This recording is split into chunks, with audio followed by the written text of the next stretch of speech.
Welcome to the GCN show. Coming up, we've got... What? You're taking a call in the show for... Sorry, guys. It's Simon. He's taking a... Hello? Taiwan? Now? Yeah? Alright. Sorry, guys.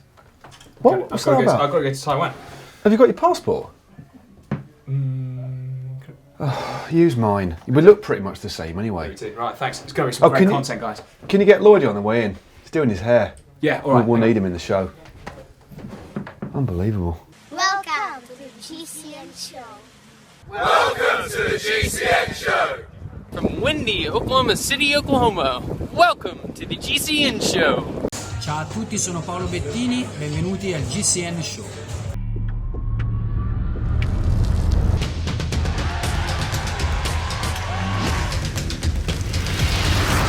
Welcome to the GCN show. Coming up this week, it's competition time. There's some explosive Cobbled classic action, a new UCI world hour record, and a possible foreign takeover with the Tour de France. And of course, we've got all your usual favourites: Wattage Bazooka, Hack, Bodge, Caption, and Tech of the week. Oh, and don't forget, you can introduce the GCN show. All you've got to do is upload your video to Facebook, Twitter, or Instagram using the hashtag WelcomeGCN. All social media platforms. Should we have a go now so they can see what they're competing with? 3, 2, 1. Welcome to the GCN show. You can beat that. Something like that, yeah, basically. Oh, what time is it, Matt? It's time for competition time. Yes. Whoa. This week's how-to video is all about avoiding the dreaded bonk when you're out on the road, and we've got a shortcut for you. You can win 60 Science and Sport energy gels just by clicking the link below and entering. Don't forget to share this one with your mates though, because 60 energy gels is going to go a long way, and you never know when you might need one on a winter ride or a summer ride. Definitely. Any ride. It's a GCN quiz. Welcome to the best cycling quiz in the world. This week's Science and Sport competition, which you can enter via the link in the description, is actually hot on the heels of the GCN quiz, which closed on Friday. And the winner was... Callum Urquhart, who got all 10 questions right, as did several of you, but Callum was the winner, chosen at random. Callum, Well done, Callum. Blimey. get in touch and we'll get your prize out to you. There are also 10 spot prizes, and if you were one of those winners, you can find your name down in the description. American company RPM Squared have developed the first ever footbed power meter that you can use for not only cycling but also running, and offers bilateral power measurements, so measurements for both legs. Now, it really is quite an interesting and low-priced addition to the power meter market. I really like the idea of a product like this. As a cyclocross rider, it can give you some interesting data to look at when you're on foot and when you're cycling. So it could be good for us, good if you're a cyclist who likes to run occasionally, and good for triathletes too. I do wonder, though, whether it works with custom insoles, which a lot of pro cyclists and also runners do use. True, quite interesting. But I think the cool thing about it is that you can swap it from bike to bike rather than have a piece That of is kit very that's on handy. one bike.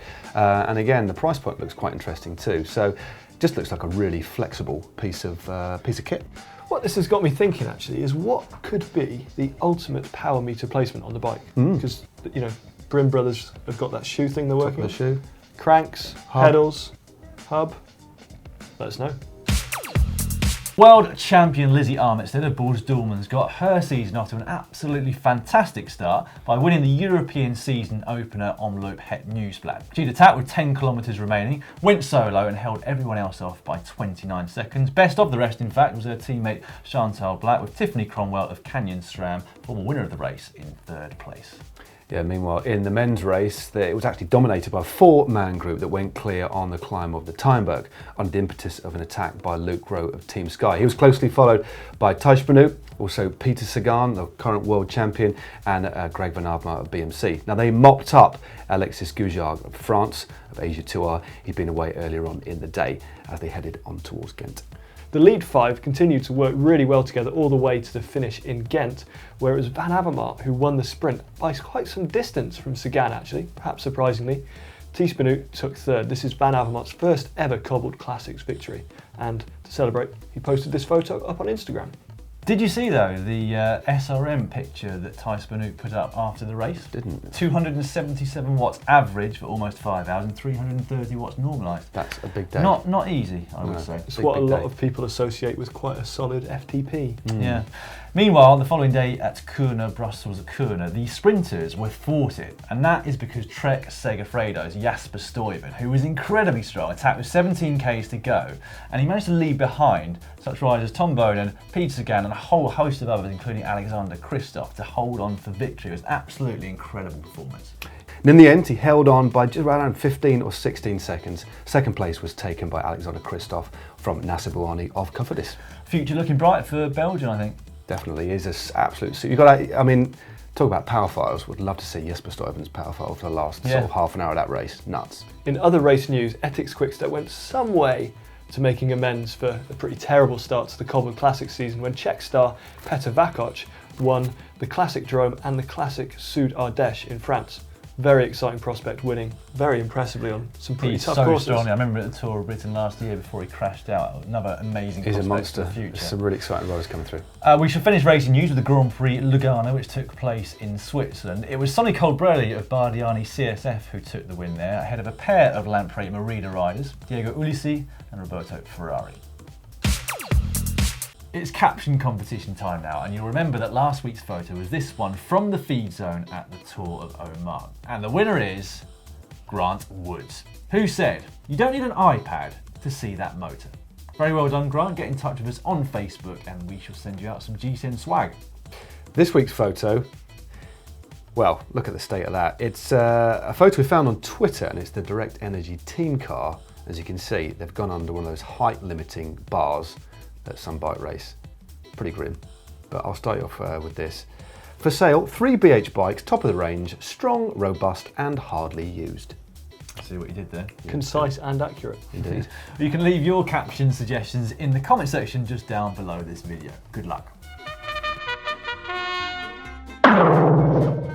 Now, according to an article on Cycling Tips, Wang Jianlin, China's richest man, has expressed an interest in buying the Tour de France. Now, Wanda, which is Jianlin's company, has increasing interest in sport and particularly in France.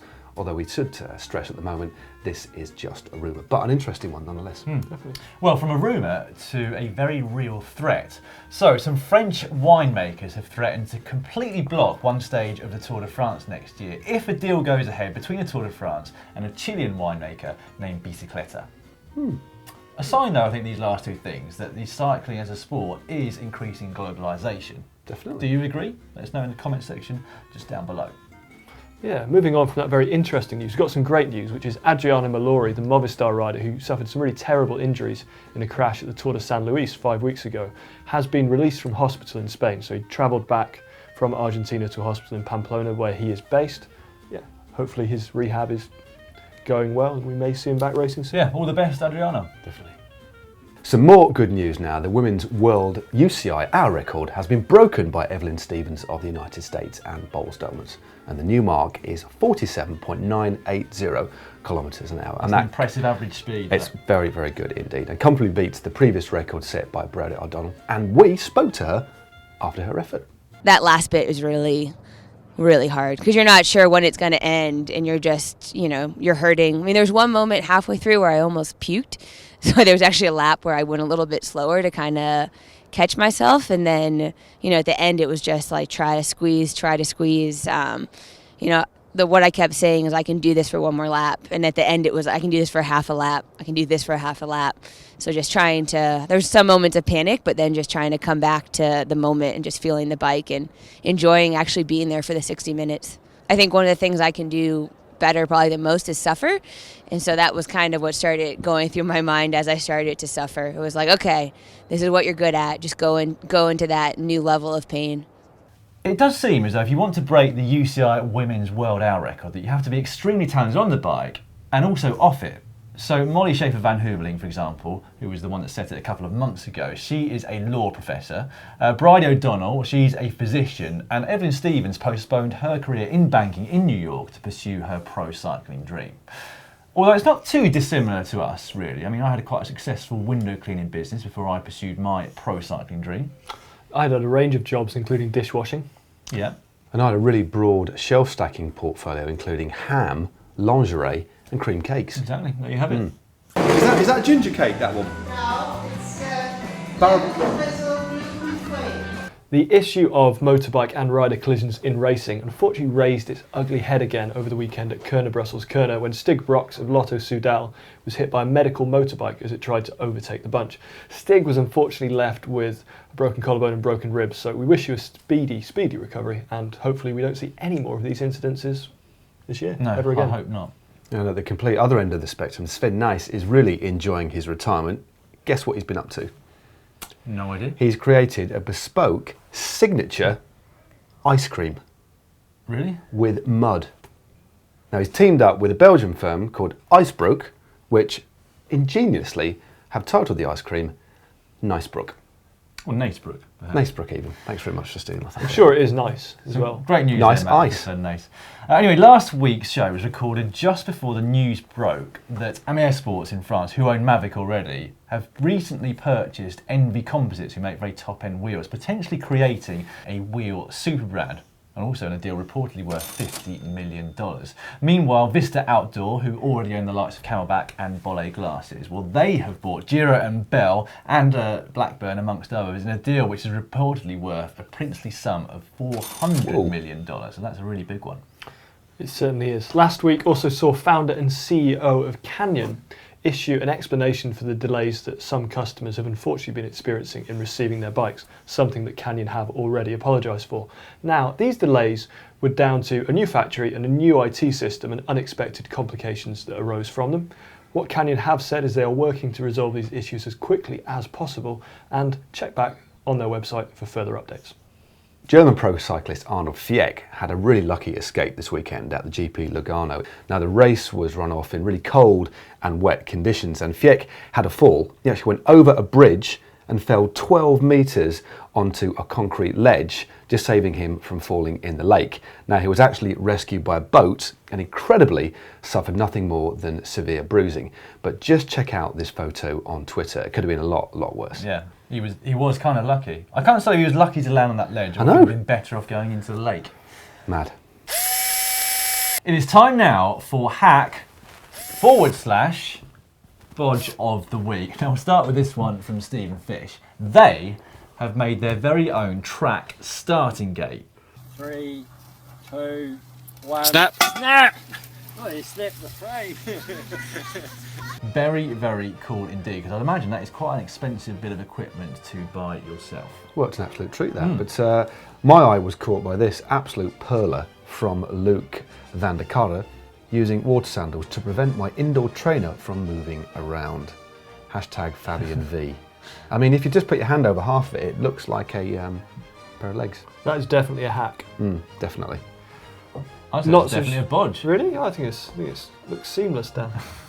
Moving on to this one, Scotty sent this one in, and he has, well, I don't want to say hacked, he's created his own internal cable routing with clearly a drill and some black insulating tape as cable stops, which we would not recommend. No, that is not something I would recommend. Just because it might, you don't really want to drill your bike frame, but to be relying on insulating tape to hold your brake cables in place when you're pulling on them. #carbon You don't want to integrity. be drilling carbon, do you? Definitely not. Anyway, I liked this one. A bit of a copy from our GMBN folk, who are just next door as we speak. Jake Phelps sent in this, a homemade disc wheel, which is made out of cardboard, and as he points out, this is probably not going to work very well when the going gets wet. But it did work in their video, and we'll leave a link in the description. I bet it does work. I expect it is more error than just having spokes bare to the wind. Well, I bet Dan would like this one. Actually, I think we all quite do. like this one. This is from Jan Strateski. Probably a new bike for Daniel Lloyd one. There you go. He's not got the nail on the head there. With a beautiful beer holder for long journeys. Precisely with 24 beers. Well, that's actually a thing of beauty. It does look nice. That's really I nice. imagine if you Good had job. 24 beers, you would be on a very long journey because you'd have no idea where you were going. No, probably in But circles. speaking for myself there. Finally, Dom Bryant sent in this one. Dom has unfortunately broken his pelvis, so we hope you get well soon. But he has added a cycling touch to his crutches with a bit of bar tape. That's a hack. Yeah, That's I a bet nice it's hack. more comfortable though. It looks really clear. It's a good idea. Don't forget to keep your hacks and bodges coming in via all social media channels. It's #GCNHack. We love them. We do. Dom has chosen not one, but 2 tweets of the week this week. Matt, Take it away. Yeah, the first of those 2 tweets. This one is from Gregory Rast of Trek Sigafredo. He says, can't hear anything in my right ear. At Dirk de Mol, who's the director sportif of the team, by the way, was screaming for 20 kilometres in the radio to make Jasper Stuyven believe in his attack and win it. Cheers, Gregory. Top tweet. We also like this one from Evelyn Stevens, who of course we spoke about earlier on. Who knew an hour could hurt so good? What an honour to hold the UCI hour record. Thanks for all of the love and support. What's the time now, Nat? It's time for GCN's Wattage Bazooka! God, blimey. That's a big one, wasn't it? Oh, God. Well, who's won? Who has won? Well, our viewers' weekly Wattage Bazooka is from Charlie McMillan, who nominated Timmy Guy, an Australian continental pro cyclist. Now, Timmy actually raced with Rowan Dennis and other very, very talented Australians 6 years ago at the Junior Worlds, but since has struggled with anxiety and related issues. And Charlie wants to say, Tim, you are an inspiration, battling it, getting through it, and winning your first pro race at the Tour of the Philippines. Very well done. Definitely that is impressive and well worthy. Deserves a Wattage Bazooka. Right, well, we've had much deliberation about the pro Wattage Bazooka this week, but ultimately it had to go to Jasper Stuyven. I mean, holding off a peloton or a small group like that with the likes of Tom Bonen and also Peter Sagan and a concerted chase for 17 kilometres is more than worthy of the most prestigious award in cycling. Well done, Jasper. It was a long-range Wattage Bazooka this time as well. We've not seen one before this year, so really impressive, but yeah, well deserved. Look forward to seeing more Wattage Bazookas from Jasper as the season goes on. That's number 2, hasn't it? Yeah, definitely. And make sure you get your nominations in. Hashtag Wattage Bazooka. Facebook, Twitter, Instagram. Any more? That's it, isn't it? Yeah. We are working on some seriously cool prizes for this one, though. Exclusive prizes, not available anywhere else. Definitely, it's exciting. Worth sending your nominations in then.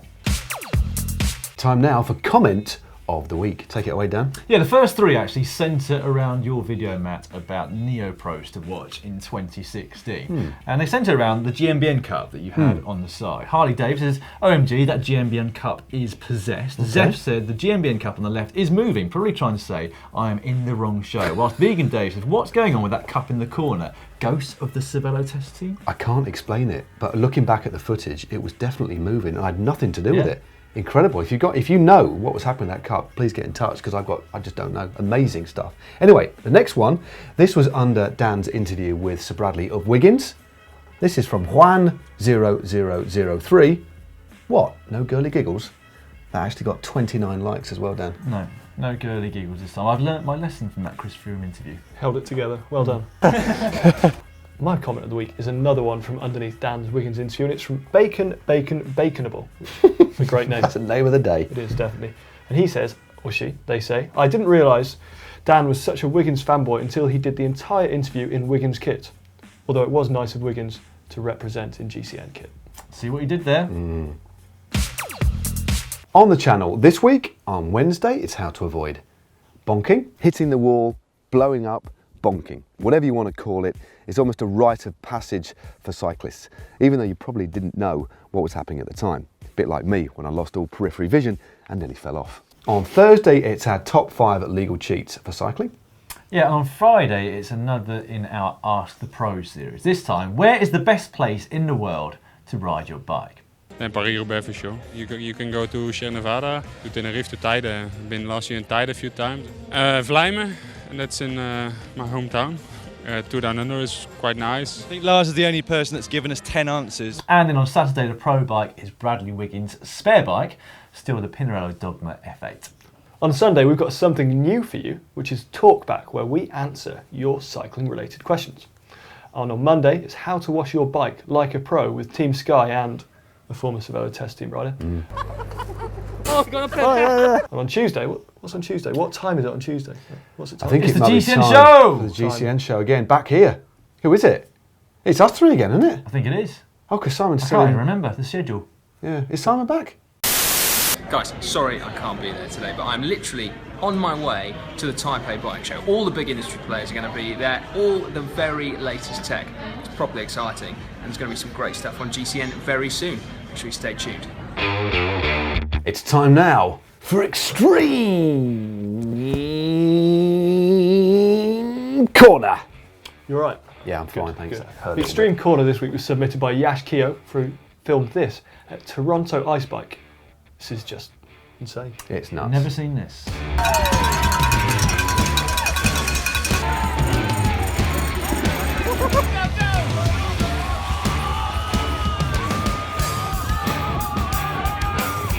Oh, that's cold and slightly slippery. It must have had special tyres. Well, they've got to have studs or spikes or Definitely. something on them, for sure. That's pretty cool though. Yeah, very cool indeed. Thank you very much for sharing. Now, if you would like to see Matt's very special interview with a Cobbled classic legend, the name of which is Johan Museeuw, just click in that box up there. Thank you for touching my prominent curl there, Dan. But if you'd like to see, well, if you'd like to know how to get the most out of your disc brakes, click just down there. Dan starts in that one. Actually, it's a pretty cool video. And to subscribe to GCN, click in the middle. Thanks, Tom. Ooh, I think I broke it. Cheers and Better edit that bit out. Hopefully that was beeped.